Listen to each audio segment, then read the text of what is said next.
আব্বা কিন্তু বেশি কথাগুলো একটা থাপড় থাপড় ছেলে, তুমি নষ্ট ছেলে, তুমি আমাকে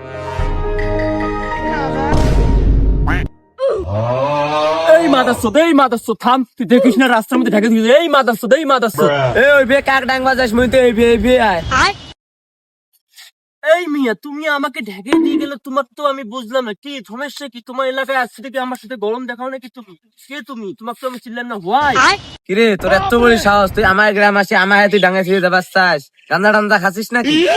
আব্বা, তোমার ছেলে জীবনে একটা সিগারেট খানি, এই ছেলে বললো আমি নাকি গাঁজা খাই। আল্লাহ, তুমি কোথায় গেলা? কথাবার্তা এরকম কেন? তোর তো অবশ্যই সমস্যা আছে। সমস্যা আছে মানে আমার কিসের সমস্যা? তুমি তো বেশি কথাগুলো একটা থাপড় তোর এত বড় সাহস, তুই আমাকে ডাঙ্গাস? আব্বা, আব্বা, এই বেয়াদব ছেলে, তুমি নষ্ট ছেলে, তুমি আমাকে তলতো মানে বেয়াদব ছেলে, নষ্ট ছেলে।